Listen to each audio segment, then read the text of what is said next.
So, good morning, good afternoon, good evening, good night, wherever you are coming from.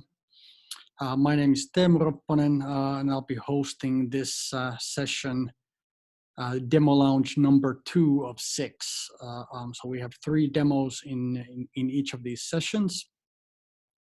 And really, people often asked us, they hear about the MyData story, the MyData declaration, the principles and so on, and kind of buy into that.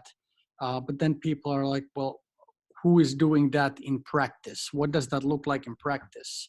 And that's really one of the most important things also there in our strategy, is to be able to make practical advances towards the shifts outlined in the declaration by bringing up and showcasing demos, creating knowledge, learning from each other. So in that sense, it's always great to get real demos and explanations of those. And yeah, throughout the 2 days, we have a total of 6 sessions, 3 per day. We are now here at session number 2. We have 3 demos. We have about 10 minutes per session to go through those, and then a 5 minutes chance to discuss. And I hope that all you presenters can also think about questions and ask each other. I will have the easy job of giving turns and pressing record and stop and helping out in case anything needs to be done in that regard. Great, and I think we're about good to go. So I'll ask first Burak Serdar. I hope I'm pronouncing your name right. Talking about privacy controls for data flow. And go ahead, take control of the screen and lead us through what is it all about. Okay, so let's share this. All right, so yeah, thank you for joining. My name is Burak, and I'm one of the co-founders of Cloud Privacy Labs. This is a startup based off of Denver, Colorado. So today I will introduce a new product for applying privacy controls for data flow. And when I say privacy controls, what I mean is these can be data exchange agreements or a user consent to data flow, granular user consent. And this is a solution for data controllers and data processors. So if I start this, let me present this. In an organization, data moves between systems or it's shared with third parties for different purposes. And for these flows, many of these flows, you have to implement privacy controls. These can be agreements or user consent. So for each flow, you have to confirm these user consent and whether you can do that action or not. And many of the times, this is done case by case and manually. Somebody has to sit down and write code or write scripts to evaluate those user consents or to decide what those agreements mean, to filter data out or let certain parts of the data go through or filtered out. So what ConsentGrid does is it automates this process with executable data flow policies. So data flow policies consists of multiple processing layers, and these are represented as schemas and schema overlays. These overlays are additional processing steps on top of schemas to classify, mask, or filter data. And these can be customized steps to, for instance, pseudonymized data or signed data with cryptographic hashes.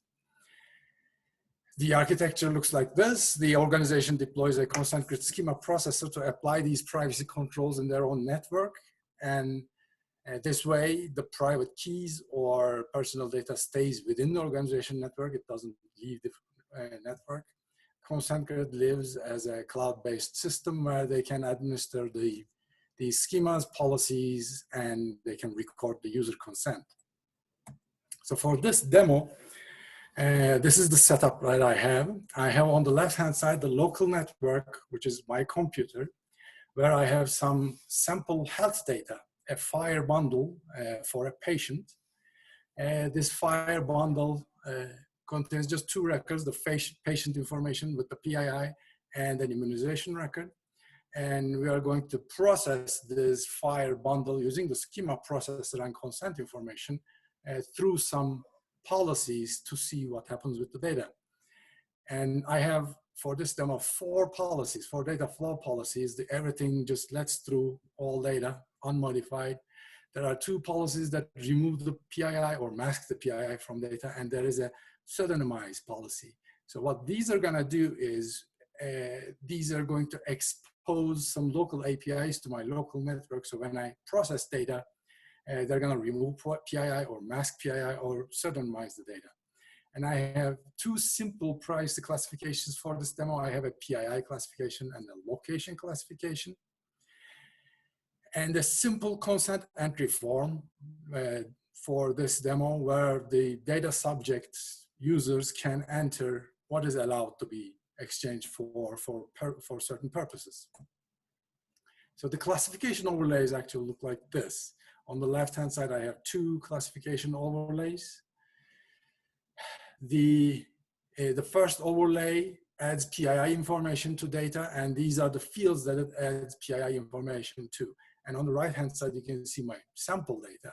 So the fields that are marked red are PII fields, the name and basically the name. And I also mark the address, street address part of the address as PII. Whereas there's another overlay that classifies all the address fields as location. So address fields are classified as location privacy level, except that the street address is a PII. So let's go back to the screen. And as I say, this is a terminal where my schema processor is running on my system. This is, oh, not this one. This is the consent grid where my overlays and everything is. And this is my simple consent form. So as an end user, I can come to this consent form. This is my subject ID. Of course, this is just a mock-up. So a better UI person can build a more meaningful UI. But this person now, for research purposes, will allow PII and location information to be used. So I save this consent form. And this is my API test tool, which is going to call the local APIs for data processing. So this is my FHIR bundle containing this immunization record for this patient and the patient record, which contains things like the address and personal information like name and phone information. So I have this data flow policy that lets through everything, but we are going to process this using consent information. So when I process this input, this is the output I get, which is basically have all the information that, all the PII and location information that's available. So if I do not let this PII to be used for this use case, so for research use cases, I only allow, as an end user, my location information to be used. So I save this consent form, and when I process this data on my network, now I see that the name parts are empty, but I have the location parts, but street address is excluded because that was marked as a PII. Of course, the user can go and change his mind. We can come here and allow PII information to be processed for research purposes, but not location. So if I process this, now I have my name and communication information presented in the output, but the address information is gone. Now, of course, the user can go here and not let anything through. And when I, in my company, process this information, this is what I get in the end: no address information or no PII information. So this is how granular consent works. Of course, these data exchange policies can work without consent. So if you're exchanging data within the organization for different purposes where you don't have to check consent, you can just use these data flow policies. So this is a data flow policy that masks PII. When I process the same data, this is the input data, this is what I get as the output. It masks all the PII field with these asterisk characters. Okay, you can have another policy for a different use case where you have to remove the PII, which gives you an empty document for those PII fields. And let's say you are uploading this data to some machine learning algorithm. So you want to pseudonymize it. You can pass it through this pseudonymization filter where it gives you this empty PII, but it inserts a hash into the document which is derived from these PII. So if I actually go to ConsentGrid and show you what this looks like, this is my hashing overlay. As I said, this whole thing is implemented as overlay. So there is a classification overlay and hashing overlay and a masking overlay, and these are layered on top of each other to process data. This is what that hashing overlay looks like. It creates a new field in my target called hash, and applying this algorithm, it does this by selecting these fields from the source document, creating a new document that contains these new fields and hashing them to produce this hash. So all the documents that you process within the company using this flow policy will have these fields removed, and instead a hash is placed in it based on this document. Let me show you what the actual consent definition here looks like. We use a term called smart consent to represent our consent model. It's actually a consent meta model. Here we specify which scopes this consent acts on. This means these kinds of privacy classifications is the data that this consent controls. And we have a schema processor, so of course we use it. This consent is defined using a schema here, where here we're specifying the purposes in which these data scopes can be used. So this is actually a schema that's interpreted by the consent. And the interpretation is actually done with a script within the consent. This script decides based on the user choices what data scopes are available. So all these interpretation is done when the user says consent. If I come here and say, I want my PII to be used, this is converted into data that's conformant to this consent schema.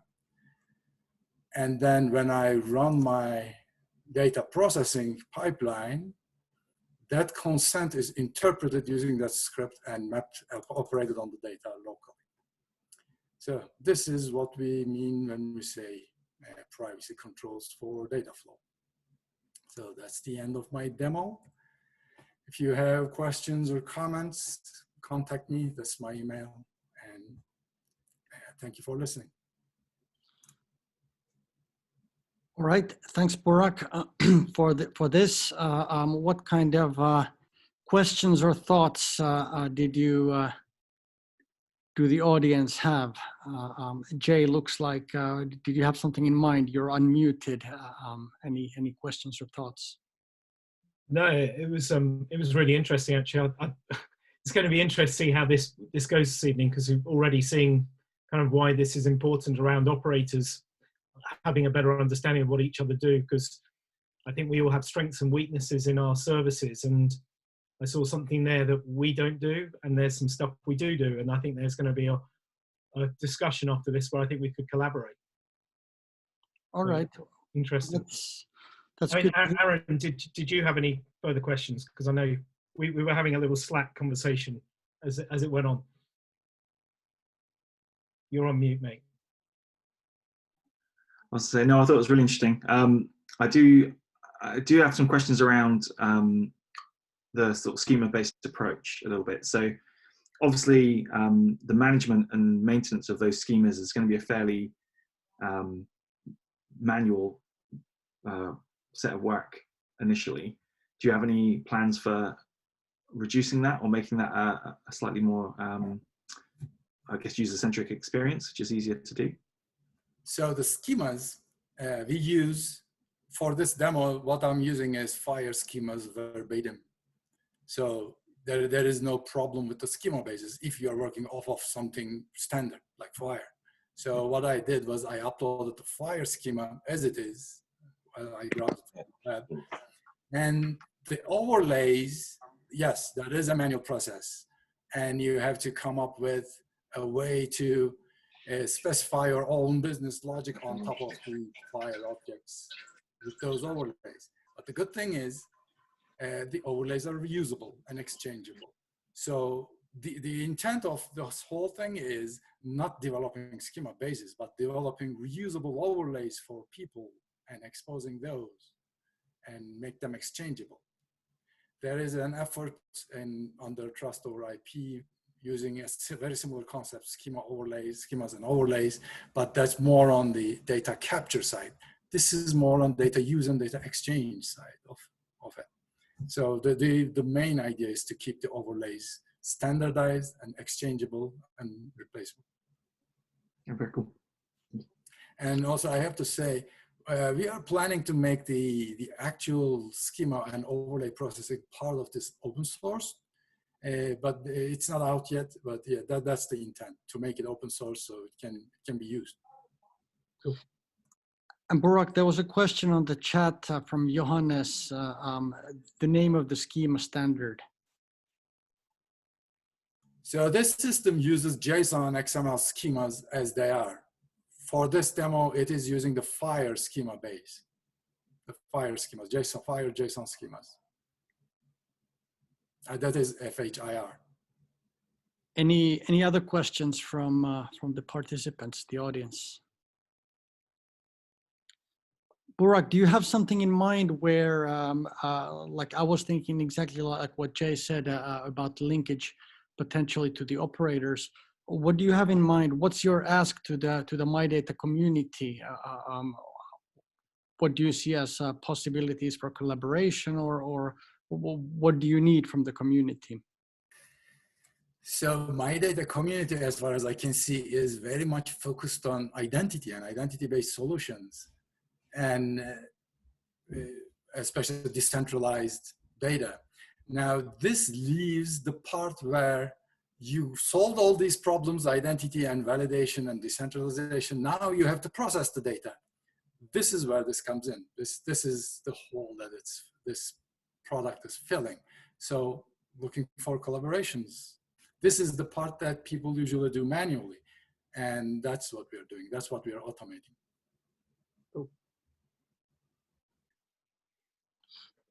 Okay, great. Thanks, Burak, for that. I think we're just well on time and good to head to the next one.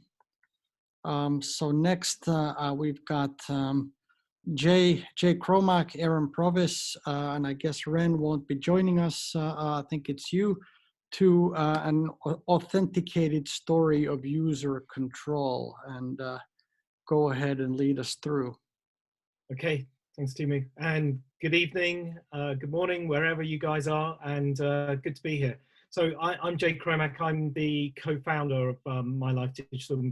You know, we're obviously thrilled to be able to speak to you today and demo our permissions service, Concentric, alongside an identity management service. In this case, it's Auth0. MyLife Digital, just a quick bit of background. We were we're UK based, and we founded the business in 2015. We were in the inaugural wave of the MyData Operator 2020 Award, which we're obviously thrilled with. And our focus is on 4 of the 9 functional elements of MyData Operators. So that's identity management, permissions management, the governance support, and the logging and accountability.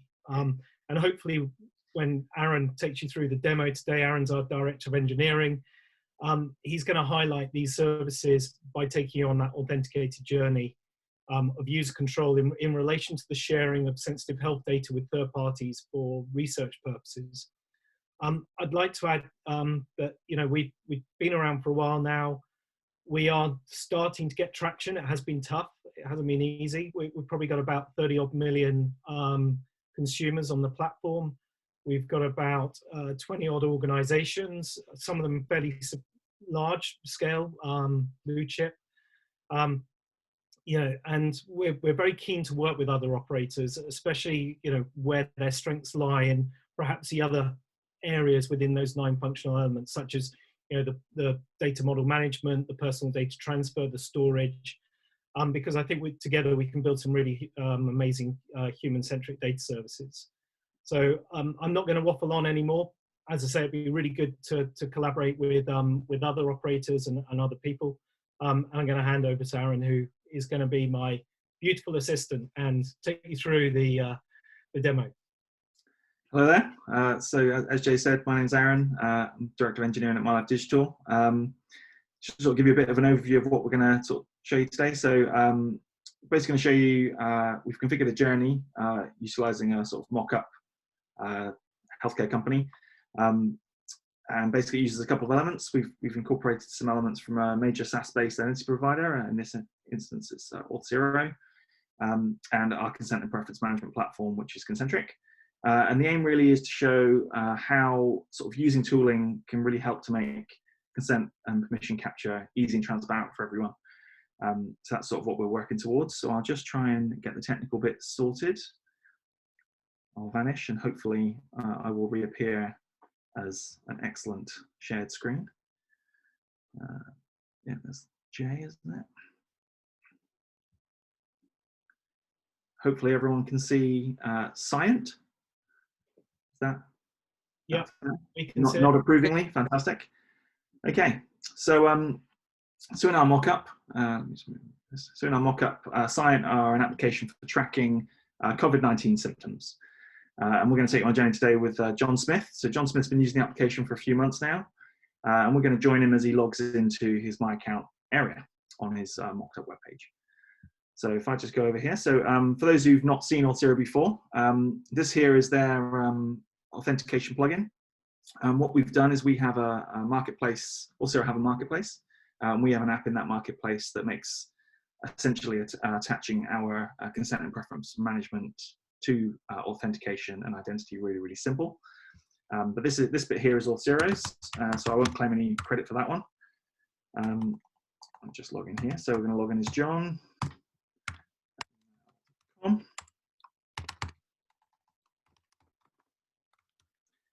Okay, so now that we've logged in, just to give you a bit of a background, behind the scenes, our application has created an entry for John in our own consent and preference management platform. Using only the Auth0 ID that's been allocated. So there's no personal data in our platform. It's just using the external reference, which is their Auth0 ID. And against it, we now are able to record permissions and preferences. So this is our, what we call our progressive widget. So we come to a page. This page can be on your own digital real estate. The bit that we add is this little integration here, which is the box in the corner. If I can just get this zoom bit out of the way. That is as simple as adding this bit of JavaScript to your web page. So drop in the widget container. There's a UI that we have that will configure this, which I'll show you later. But essentially, it's a bit of JavaScript on a page, and you end up rendered with a widget like this. And what's special about this widget and this integration is that it will only show you a couple of permissions in context as you log in. Okay, so you can configure this, but we will collect those consents as you log in. And in order to not overwhelm you with a wall of hundreds of different options for various people that you've never heard of in your life, we keep it nice and contextual, and we keep it relevant, and you can keep it nice and short. So in this instance, for example, I might say, yes, I'm quite happy to use the data for well-being surveys. Your well-being survey answers for the purposes of combating COVID-19. And I'm going to click submit. But as you can see here, we've also got the privacy policy recorded, configured, all of it shown within this context so that I can submit it and have a fully transparent view of what I'm agreeing to. So the backend system now just kicks back in, goes back through Auth0. We've logged in. We're now in our single page app. And that's all happened behind the scenes. The permissions and preferences have been saved back to Concentric. And now I'm within my single page app, and I'm John Smith and I've just logged in. and I want to have a look at my preferences. So here, I click on my Manage Preferences page, and again, I get my, this bit here is our integration. So here is slightly more options. We've configured these to be a little bit more of a My Account page, so you get a much more granular view of your permissions and preferences and your consents. And as you can see, there's, it's pulled the state back from concentric, and it says that the wellbeing survey responses is here. And I'm able to change those or save those as and when I like. So if I was to take that off, as you can see, we can extend this as well. So in here, there's a little bit of extra stuff about sharing with partners. So Scient want to share our email data and our COVID-19 symptoms with some of their partners. So we've called it Research Org 1 because we're imaginative like that. So the research organization wants that information, and I might say, yeah, do you know what, that's okay, I don't mind you sending my email on my symptoms, or maybe I don't really want that, and I can submit that down. That'll say that's back to Concentric as well. So even though these have been from 2 different integrations, they'll all be centralized back in Concentric in one central store, and allow us to keep a single view of our users, John Smith's preferences and permissions that, that he's requested for use of his data. Okay, so that's really okay. So essentially, now that we've done that, that's obviously the user side of this, but there's also the permission side as well. So we have a UI that I've logged into in here. This is where we sort of configure those integrations that you've just seen.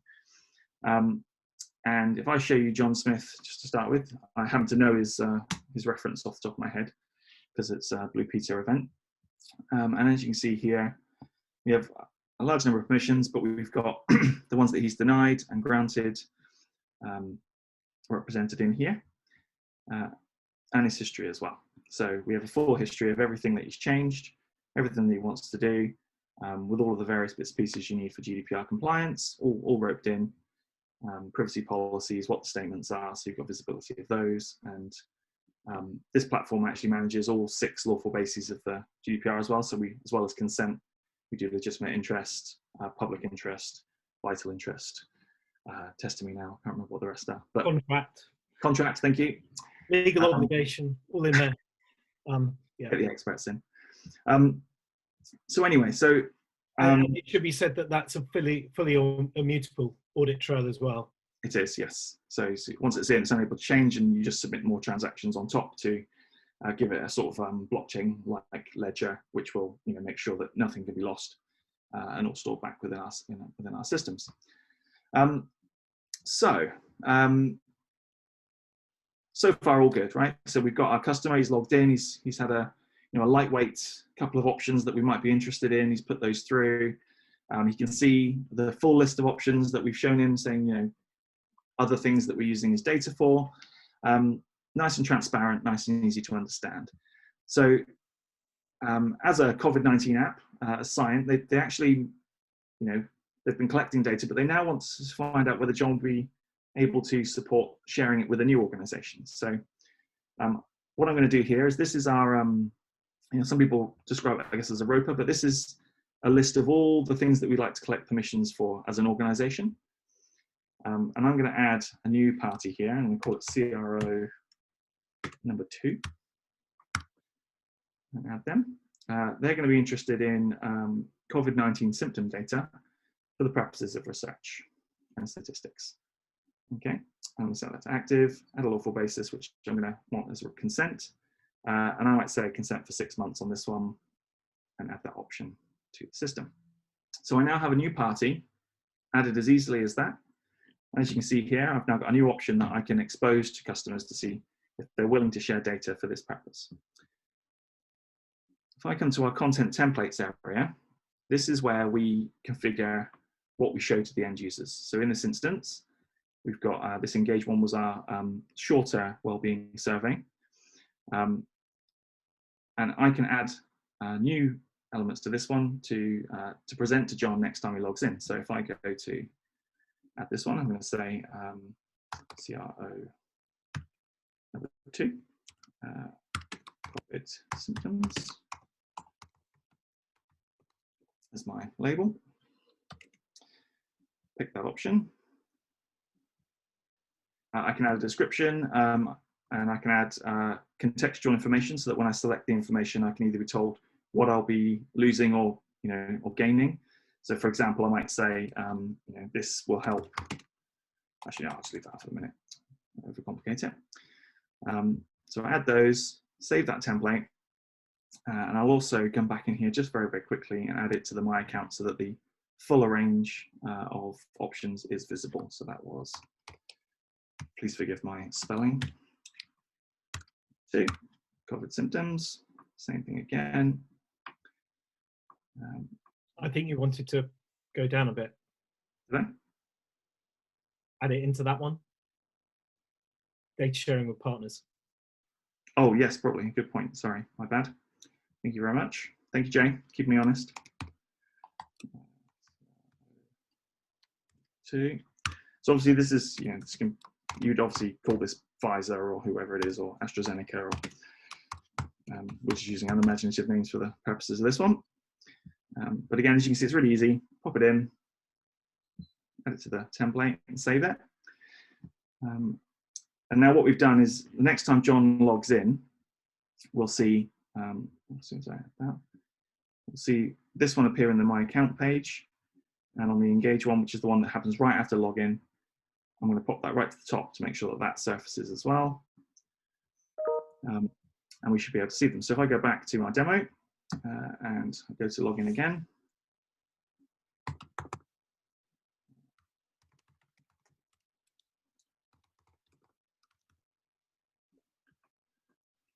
here we go, and you can see that we now requesting new COVID symptoms. So this is really powerful for sort of, making sure that you can keep consent granular, because the ability to change it is right there. So the ability to change it and surface it is available at all times for an organization.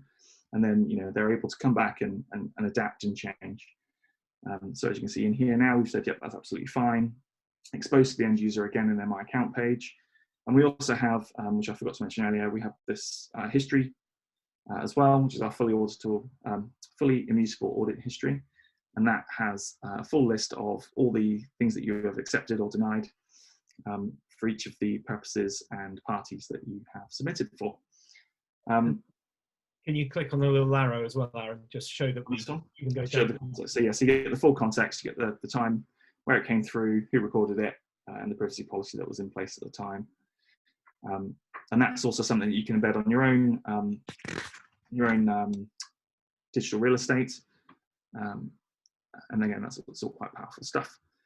So, so yes, that's our little demo to show you sort of how easy it is to, embed this stuff, put it through, change it, amend it, and make sure that it's transparent for both users and organizations.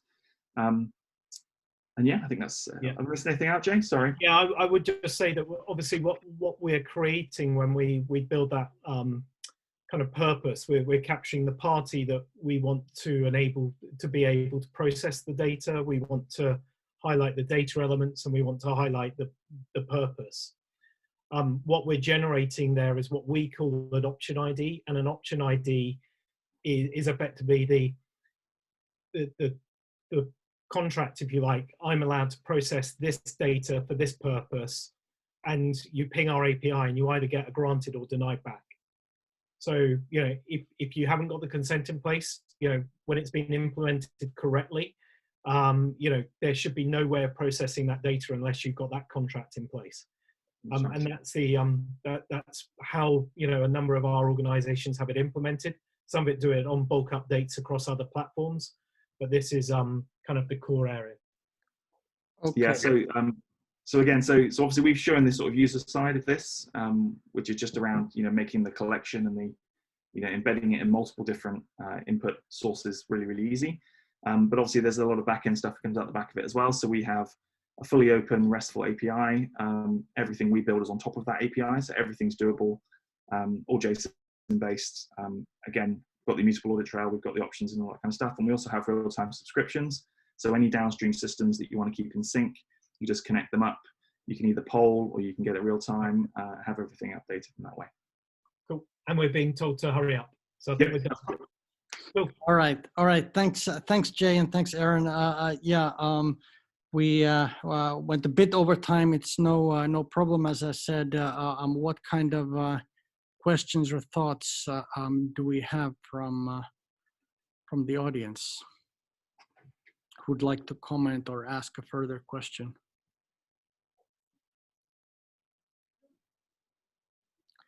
Thought it was a clear UI, and of course the coloring schemes and the like also make simple things, but make the experience nice. So I mean, Jay, you mentioned you've hasn't been exactly easy.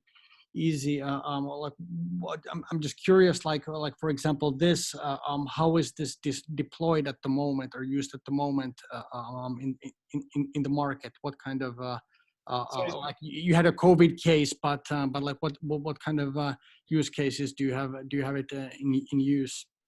So the majority of uses today are probably in a marketing context around use of people's data for marketing purposes.